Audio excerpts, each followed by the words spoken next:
கர்த்தருடைய பரிசுத்த நாமத்துக்கு மகிமை உண்டாவதாக. கர்த்தர் இதுவரைக்கும் பாதுகாத்தார், ஆரோக்கியமும் பலனும் தந்தார். கர்த்தருக்கு ஸ்தோத்திரம். இந்த வசனத்தை கேட்குறவங்க ஒவ்வொருவரோடும் கர்த்தர் கிருபையாக இருப்பாராக. எல்லாரும் ஆண்டவர் ராஜ்யத்துக்கு ஆயத்தப்படணும். Behold I bring life eternal, அதுதான் அந்த யூடியூப் சேனலுக்குள்ளே பேர். அதுக்குள்ளே ஒவ்வொரு நாளும் போடும்போது ஒவ்வொரு பேரில் பேசி போடுங்க. மெயின் இதுக்குள்ள காரியமே நித்திய ஜீவனுக்கு போகிறது. நித்திய ஜீவனுக்கு போகிறதுக்கு வேத வசனத்தில் உள்ள ஆதாரங்கள், அது ஒவ்வொரு தலைப்பில் ஒவ்வொரு நாளும் எடுக்க தேவன் தந்த கிருபைக்காய் ஸ்தோத்திரம். எல்லாரும் இந்த வசனங்களை வாசிக்கணும். ஆதியாகமத்திலேருந்து வெளிப்படுத்தல் வரை வாசிக்கணும், படிக்கணும், அதுக்கு கீழ்ப்படியணும். கீழ்ப்படியும்போது நித்திய ஜீவனுக்கு போகலாம், தேவனை காணலாம், தேவராஜ்யத்துக்கு போகலாம், பரிசுத்தவான்கள் எல்லாரையும் பார்க்கலாம். அது ஒரு பாக்கியம். இன்றைக்குள்ள தலைப்பு பிதாவானவர். பிதாவானவர், ஆவியானவர் எது நலஞ்சதான். எங்கள் வீட்டில் ஒவ்வொரு வீட்டுக்கும் ஒவ்வொரு ரூல்ஸ் ரெகுலேஷன்ஸ் இருக்கும். ஒவ்வொரு அம்மாமாரெல்லாம் ஒவ்வொரு குணங்களில் இருப்பாங்க. அப்பாமார் இப்போ நாங்கள்லாம் சின்ன பிள்ளையில அப்பா தான் கண்ட்ரோல். அம்மாங்க சமையல் பண்ணிவிட்டு சொல்லதை கேட்டுக்கிட்டு இருப்பாங்க. அம்மாவும் கண்ட்ரோல் தான், ஆனாலும் அப்பா தான் மெயின். ஒவ்வொரு வீடுகளிலும் உள்ள தகப்பமாருக்கு வித்தியாசமான குணங்கள்லாம் இருக்கும். எங்கள் வீட்டில் எங்கள் அப்பாவுக்குள்ள ஒரு காரியத்தை சொல்லி தரேன். எங்கள் அப்பாவுக்கு ஒரு பழக்கம் உண்டு.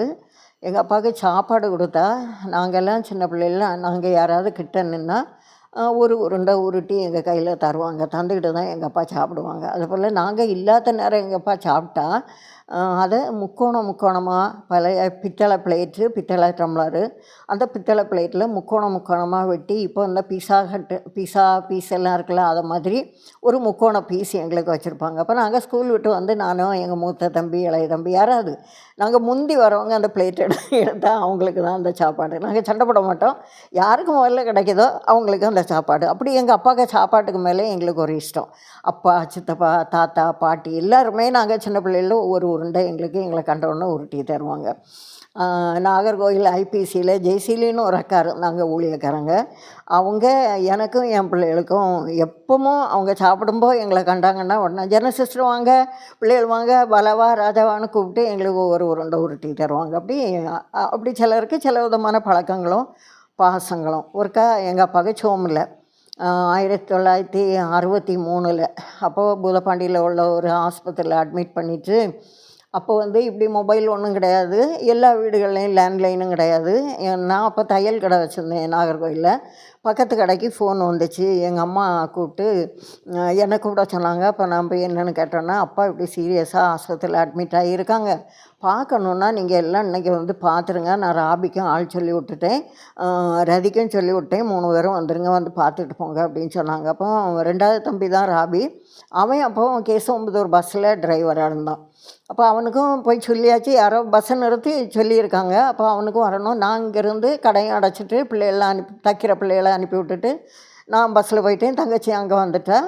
தம்பி அவன் பஸ்ஸு அப்போ டியூட்டி, அதனால் ஈசானி மங்கலத்தில் இறங்கி பஸ்ஸை நிறுத்திட்டு ஆட்கள்கிட்டலாம் சொல்லி எங்கள் அப்பா சீரியஸாக இருக்காங்க, நான் போனோம், அதனால் உங்களுக்கு வேறு டிரைவர் நான் ஏற்பாடு பண்ணி தரேன்னு இன்னொரு டிரைவரை போய் அவனுக்கு ஃப்ரெண்டு ஒருத்தனை கூட்டிகிட்டு வந்து அவன்கிட்ட பஸ்ஸை ஏப்பிச்சிட்டு, நீங்கள் போங்க, நான் அப்பாவை பார்த்துட்டு வரேன், அப்பா சீரியஸாக இருக்காங்கன்னு அம்மா சொன்னாங்கன்னு சொல்லிட்டு அப்படியாக்கும் விட்டுட்டு வந்தான். அவ்வளோக்கு எங்கள் அம்மா சொன்னது எங்கள் அப்பா சீரியஸாக இருக்காங்கன்னு நாங்கள் 3 பேரும் ஆஸ்பத்திரி போயாச்சு. போனால் எங்கள் அப்பாவை அங்கே காணலை. பெட்டில் பார்த்தா காணலை, ஆஸ்பத்திரி காம்பவுண்டு ஃபுல்லாக தேடி பார்த்தோம், எங்கள் அப்பாவை காணலை.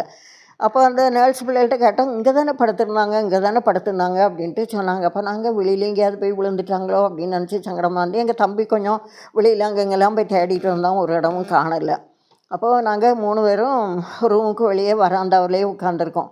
எங்கள் அம்மாவும் வரல. எங்கள் அம்மா சந்தைக்கு போயிட்டாங்க. சந்தைக்குன்னா அப்போ நார்த்தங்காய், மாங்காய் இதெல்லாம் எங்களுக்கு ஒரு விலையில் உண்டு. அதை 2 பேரும் வச்சு பறித்து அந்த சம்பள ஆள்களும் இவங்களுமா மூடையாக கட்டி கொண்டுட்டு போயிட்டாங்க. அப்படி சந்தைக்கு போயிட்டாங்க. போனால் சாயங்காலம் தான் வருவாங்க. அப்போ எங்கள் அப்பாவை காணலை. ஒரு 6 மணிக்கு போல் எங்கள் அப்பா 2 வாளி, ஒரு பெரிய பித்தளை வாளி, ஒரு சின்ன பித்தளை வாளி, 2 வாளி 2 கையில் தூக்கி சுமந்துட்டு வராங்க. அப்போ எப்பா எங்கே போனீங்க, நாங்கள் உங்களை தேடி மத்தியானமே வந்தோம், ஆளை காணலைன்னு. பிள்ளைகள்லாம் வர்றோன்னு சொன்னால் பிள்ளைகளுக்கு சாப்பாடு வேணும்ல, அதான் நான் வீட்டில் போய் மீன் வாங்கி கறி வச்சு சோறு வாங்கி எடுத்துகிட்டு வரேன் அப்படின்ட்டு எங்கள் அப்பா சொன்னாங்க. எங்கள் அப்பா நல்லா சமையல் பண்ணுவாங்க. அப்பா கூட பிறந்த பொம்பளை பிள்ளைகள் கிடையாது. அதனால எங்கள் அப்பா நாங்கள் எல்லாம் எங்கேயாவது போனாலும் எங்கள் அப்பா நல்லா சமையல் பண்ணி வச்சுருப்பாங்க. அப்போ மசாலா மீன் வாங்கி அதை கழுவி மசாலா வறுத்து அம்மியில் தான் அரைக்கணும். அப்போ அம்மியில் அரைச்சி கறியும் வச்சு சோறும் வச்சு பிள்ளைகளுக்குன்னு கொண்டு வராங்க. அதாக எங்கள் அப்பா. அப்போது அந்த சம்பவம் எனக்கு இன்னும் மறக்கலை நினச்சா ஆச்சரியமாக இருக்கும். திருப்பி எங்கள் அப்பா அந்த நேரம் பிழைச்சிக்கிட்டாங்க. 96 தான் எங்கள் அப்பா இறந்தது. அப்போ அன்னைக்கு நடந்த சம்பவம் அப்படி. அப்போ ஒவ்வொரு தகப்பமாரும் தங்களுடைய பிள்ளைகளை எப்படி போஷிக்காங்க, எந்த மாதிரி நடத்துகிறாங்க, பிள்ளைகளை ஆகாரம் சாப்பிடணும், பிள்ளைகளுடைய ஜீவன் பாதுகாக்கப்படணுன்ட்டு இப்படியெல்லாம் செய்கிறாங்கன்னு சொல்லிட்டு அந்த மாதிரிப்பட்ட காரியங்கள் ஒவ்வொரு வீட்லேயும் வித்தியாசமாக இருக்கும். நாகர்கோவிலில் ஒரு பெரிய டாக்டர் உண்டு. அவங்க பிள்ளைகளும் எல்லோரும் டாக்டர் தான். அவங்க வீட்டில் மத்தியான சாப்பாடு எல்லாம் தனித்தனி வீடு, சமையல்லாம் உண்டு. ஆனாலும் மத்தியான சாப்பாடுக்கு எல்லாம் சேர்ந்து அப்பா அம்மா பிள்ளைகள் பேர பிள்ளைகள் எல்லாம் சேர்ந்து தான் சாப்பிடணும். அப்படி அவங்க வீட்டில் ஒரு ரூல்ஸு. அந்த மாதிரி நம்ம பைபிளில் யாக்கோபு பிள்ளைகளுக்கு மேலே ரொம்ப அன்புள்ளவர். இப்போ ஒவ்வொரு பிள்ளைகளுக்கு வேண்டியும் பிரயாசப்படக்கூடிய ஆள். அடுத்தது யோபுக்கும் 7 ஆம்பளை பிள்ளைகளும் 3 பொம்பளை பிள்ளைகளும். அப்போ ஒவ்வொரு நாளும் அந்த பிள்ளைகள் அவங்க வீடுகளில் அந்த பொம்பளை பிள்ளைகளை கூப்பிட்டு விருந்து கொடுக்கணுன்ட்டு சொல்லி பைபிளில் இருக்குது. அப்போ ஒருவேளை என் பிள்ளைகள் பாவம் செய்வாங்களோ அப்படின்னு சொல்லிட்டு அவர் என்ன செய்வார், அந்த பிள்ளைகளை கூட்டிகிட்டு பரிசுத்தப்படுத்தி பலி செலுத்துவார்னு பைபிளில் இருக்குது. அப்போ பலி செலுத்துறது எதுக்கு? பாவம் நிவர்த்தி ஆகிறதுக்கும் அக்கிரமம் நிவர்த்தி ஆகிறதுக்கும் அதுக்கு தான் பலி. அப்போ அவருக்கு பிள்ளைகளை தேவ ராஜ்யத்துக்கு போகணும், நித்திய ஜீவனுக்கு போகணுன்னு அந்த எண்ணத்தோடு அவருக்கு பிள்ளைகளை அவர் பரிசுத்தப்படுத்தி பாதுகாத்துக்கிட்டாங்க. அப்படி இப்போ மனுஷன் மாதிரியே அவர் பிள்ளைகளை பாதுகாக்கிறாங்க. எத்தனையோ சம்பவம் இன்னும் சொல்லலாம். ஒவ்வொரு வீடுகளில் நடக்கிறது இப்போ யூடியூப்பில் நிறைய கிடக்குது. அப்பா அம்மாரை செய்கிற காரியங்கள், அம்மா அம்மாரை செய்கிற காரியங்கள், மற்றபடி நம்ம வெளியில் கேள்விப்படுவோம். அப்படி வித்தியாசமான சம்பவங்கள்லாம் ஒவ்வொரு வீடுகள்லையும் நடக்கும். ஒவ்வொரு அப்பா அம்மாரும் செய்வாங்க. அப்போ இங்கே நமக்கு எல்லாருக்கும் சேர்த்து நமக்கு ஒரு அப்பா உண்டு. அவர் தேவன். லூக்கா 11:13 இயேசு சொல்லுவார், பொல்லாதவர்களாகிய நீங்கள் உங்கள் பிள்ளைகளுக்கு நல்ல ஈவுகளை கொடுக்க அறிந்திருக்கும் போது பரமபிதாவானவர் தம்மிடத்தில் வேண்டிக் கொள்கிறவர்களுக்கு பரிசுத்தாவியை கொடுப்பது அதிக நிச்சயம் அல்லவான்னு சொல்லுவார். அப்போது பரமபிதா எல்லாருக்கும் ஒரு பிதா உண்டு. பிதாவானவர் அதை யோவான் சுவிசேஷம் வாசிக்கும்போது பிதாவானவரை பற்றி இயேசு கிறிஸ்து நிறைய காரியங்கள் சொல்லுவார். அது நிறைய காரியங்கள் நம்ம அறிஞ்சுக்கிடலாம். இப்போ ஆவியானவர் சொல்லி தந்த சில காரியங்களை நான் சொல்லித்தரேன். அப்போ இது இந்த பிள்ளைகளுக்கு நல்ல ஈவுகளை கொடுக்கறதுக்கு நம்ம தகப்பமாறு அறிஞ்சிருக்கும்போது அதுக்கு முன்னே முட்டையை கேட்டால் பாம்பை கொடுப்பானா, மீனை கேட்டால் பாம்பை கொடுப்பானா, அப்படி பல இதுவும் ஆண்டவர் சொல்லுவார். அப்படி தகப்ப மாதிரி பிள்ளைகள்கிட்ட கேட்கும்போது நல்லது கொடுப்பாங்க. அதே போல் தான் தேவனும் நல்லது தருவார் அப்படின்னு சொல்லுவார். அப்போது நம்ம கூட ஒருத்தர் உண்டானா, இப்போ நம்ம கூட யாராவது இருந்தால் பரமபிதாவானவர் தம்மிடத்தில் வேண்டிக் கொள்கிறவர்களுக்கு பரிசுத்தாவியை கொடுப்பது அதிக நிச்சயம் அல்லவா. இப்போ நம்ம கூட நம்ம வீட்டில் யாராவது இருக்காங்க, நம்ம ஃப்ரெண்ட்ஸோ நம்ம சொந்தக்காரங்களோ யாராவது ஒரு ஆள் நம்ம வீட்டுக்கு வந்தால் நம்ம அவங்ககிட்ட பேசிகிட்டு இருப்போம். நல்ல காரியங்களும் பேசுவோம், சங்கடங்களும் பேசுவோம். அப்படி பேசி சில சந்தோஷமாக பேசி சந்தோஷமாக நம்ம சிரித்து அந்த மாதிரி இருப்போம். அப்படி இருப்போம். அப்போ நமக்கு ஒரு பேச்சு துணைக்கு ஒரு ஆள் ஆகும். அப்போ பரமபிதாவானவர் அவர்கிட்ட நம்ம பேசும்போது அவர் நம்ம கூட இருப்போம். நம்ம அறியாமல் அவர்கிட்ட பேசிகிட்டு தான் இருப்போம். தேவனை பற்றி உள்ள நல்ல அறிவு வந்துச்சுன்னா நம்மளை அறியாமலே நம்ம நடக்கவும் அவர்கிட்ட பேசுவோம். நம்ம வேலை செய்யும்போதும் பேசுவோம், நம்ம சங்கடங்களை பேசுவோம், நம்ம சந்தோஷங்களை பேசுவோம். ஆண்டவரே எனக்கு காரியம் இப்படி இருக்கப்பா, இந்த காரியம் நீங்கள் அதிசயமாக என்ன நடத்தினதுக்காக ஸ்தோத்திரம்னு இப்படி நம்ம ஒவ்வொன்றும் சொல்லுவோம். அப்போ அவர் நமக்கு நல்ல ஆலோசனையும் சொல்லுவார். ஆவியானவர் நம்ம கூட இருக்கும்போது நமக்கு நல்ல ஆலோசனை கிடைக்கும். யோவான் 16:13 சத்திய ஆவியாகிய அவர் வரும்போது சகல சத்தியத்திற்குள்ளும் உங்களை நடத்துவார். அப்போ ஆவியானவர் நம்ம கூட வரும்போது பொய் வழியில் நம்ம நடக்க மாட்டோம், சத்திய வழியில் தான் நடப்போம். உலகத்தில் 2 காரியம்தான் உண்டு, உண்மை பொய், ஆண் பெண். ஒரு பாசிட்டிவ், ஒரு நெகட்டிவ், இவ்வளோதான் உண்டு. அப்போ இதில் சத்திய ஆவியாகி அவர் வரும்போது சகல சத்தியத்திற்குள்ளும் உங்களை நடத்துவார். அப்போ எது சத்தியம்? வசனமே சத்தியம், வேதமே சத்தியம். இந்த பைபிளுக்கு ஒரு பேர் உண்டு, சத்திய வேதம், பரிசுத்த வேதாகமோ இப்படி பேர் உண்டு. அப்போ இந்த சத்திய வேதம்னு பேர் இருக்குது. இப்போ சத்தியம், சத்தியத்தை போதிக்கக்கூடியதான் இந்த வசனமே சத்தியம்னு இருக்குது. அப்போ இந்த வசனங்களுக்கெல்லாம் நம்ம கீழ்ப்படியும் போது நம்ம சத்திய வழிகளில் நடப்போம். இந்த வசனத்தை விட்டு வெளியில், அந்த வசனத்தில் இல்லாத காரியங்களை நம்ம செய்யும்போது அது பொய் வழி ஆயிரும். யோவான் 16:8 அவர் எப்படி நம்மளை நடத்துவார்னா, நம்ம கூட அவர் வந்து பாவத்தை குறித்தும் நீதியை குறித்தும் நியாய தீர்ப்பை குறித்தும் கண்டித்து உணர்த்துவார். இதுதான் தேவ வசனம். அப்போ ஆவியானவர் நமக்குள்ளே இருந்தார்னா நம்மளை கண்டிப்பார். நம்ம ஒரு குற்றம் செய்யும்போது, நமக்கு ஒரு பொய் சொல்லும்போது, நம்ம ஏதாவது தேவனுக்கு பிரியமில்லாத காரியம் செய்யும்போது, அப்படி செய்யாத, இந்த இடத்துக்கு போகாத, இந்த ஆளை ஏசாத, யாரை பற்றி நீ பேசாத, ஒருத்தருக்கு குற்றத்தை சொல்லாத, இப்படின்னு சொல்லி ஒவ்வொன்றுக்கும் நமக்கு ஆலோசனை சொல்லி கண்டித்து உணர்த்து வரான். அப்போது கண்டிப்புன்னா ஒரு அடியும் கிடைக்கும். அந்த மாதிரி அப்போ அந்த வசனத்துக்கு விரோதமாக நம்ம செய்யும்போது அவர் நம்ம கூட இருந்தால் அவர் நம்ம கண்டித்து உணர்த்துவார். இதுதான் தேவ வசனம். அப்போ இது இல்லாமல் இப்போ நடக்கிறது, இப்போ சபைகளில் என்ன நடக்குன்னா, ஒரு ஊழியக்காரர் ஜெபம் பண்ணோன்னா பொத்துன்னு கீழே விழுவாங்க. அப்போ அப்படி பைபிளில் இல்லை. பொத்துன்னு கீழே விழுகிறது பைபிளில் இல்லை. அதெல்லாம் பொய்யான வழி. சத்தியம் இல்லாமல், சத்திய வசனத்தில் இல்லாத ஒரு காரியம் செய்தால் அது பொய் வழி. பொய்யர் அனைவரும் அக்கினியும் கந்தகமும் எரிகிற கடலில் தள்ளப்படுவார்கள்ட்டு இருக்குது.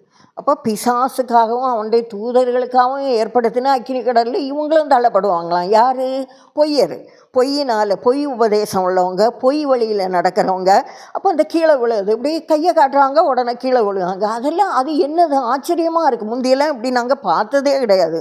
கீழே விழுவாங்க. பிறகு ஆராதனையில் ஒருத்தர் வந்து பரிசுத்த ஆவி இறங்கிக்க வேண்டி ஜெபம் பண்ணாங்க. அப்போ இவங்களுக்கெல்லாம் ஆவி இறங்கி எல்லாம் அந்நிய பாஷை பேசுது. மொத்தத்தில் அவ்வளோ பேருக்கும் அபிஷேகம், அந்நிய பாஷை பேசுகிறாங்க. பிறகு இன்னொருத்தர் வந்து பேய் விரட்டு, அவர் வந்து ஜெபம் பண்ணால் அவ்வளவும் தரையில் பாம்பு மாதிரி கிடந்து உருண்டு அதே அந்நிய பாஷை பேசுது. அப்போ அது என்ன பாஷை? அது யார்? உங்களுக்குள்ளே இருக்கிறது யார்? நீங்கள் யோசிக்கிறீங்களா? அந்த மாதிரிப்பட்ட ஆவி வரும்போது, அப்படிப்பட்ட ஆட்கள் வந்து ஜெபம் பண்ணும்போது ஒருவேளை அவர் என்ன கணக்கில் ஜெபம் பண்ணுவாருன்னு தெரியல. இந்த மாதிரி பேய் மட்டும் விரட்டுறது ஒரு ஊழியமே கிடையாது. போகிற வழியில் பேய் விரட்டினார் இயேசுநாதரும், அப்படி தான் சீஷர்களும் அப்படி தான். அதுதான் ஊழியம். பேய் மட்டும் விரட்டுறது, பிறகு பரிசுத்தாவி மட்டும் இறங்குது. அதெல்லாம் அப்படி ஊழியம் பைபிளில் இல்லை. ஒரு சபைக்கு போகிறாங்க, ஒரு வீட்டுக்கு போகிறாங்க, அவங்க பரிசுத்தாவியை பெறலைன்னு சொன்னால் அதுக்கு வேண்டி ஜெபம் பண்ணி, அப்போ ஆவியானவர் உண்டுன்னு நாங்கள் அறியலைன்னு சிலர் சொல்லாங்க. உடனே அவங்களுக்கு ஜெபம் பண்ணி அவங்களுக்கு பரிசுத்தாவி வருது. அந்நிய பாஷைகளை தான் பேசுனாங்க. காக்கா கிக்கி குகு அப்படிலாம் ஒன்றும் அவங்க சத்தம் போடலை. இவங்க என்ன இல்லாமல் ஊழ போடுறாங்க. அப்போ அந்த சபையில் இறைச்சல் உண்டாக்குறாங்க. இந்த மாதிரி தான் செய்கிறாங்க. அப்போ ஆவியானவர் வந்து அந்த மாதிரியெல்லாம் செய்ய மாட்டார். ஃபயர்ன்னு சொல்லி அங்கே உடனே பொத்துன்னு கிளவுழுது. அது என்னது? அது என்ன ஃபயர்? தேவ ஆவியானவரும் ஆண்டவரும் அக்கினியாக தான் இருக்கார். அப்போ இவங்க சும்மா ஒரு மனுஷன் சொன்ன உடனே தேவன் இறங்கி வருவாரா? வந்து இப்படியா உள்ள தள்ளுவார்? அப்படி ஒன்றும் கிடையாது. பாவத்தை குறித்தும் நீதியை குறித்தும் நியாய தீர்ப்பை குறித்தும் கண்டித்து உணர்த்துவார்.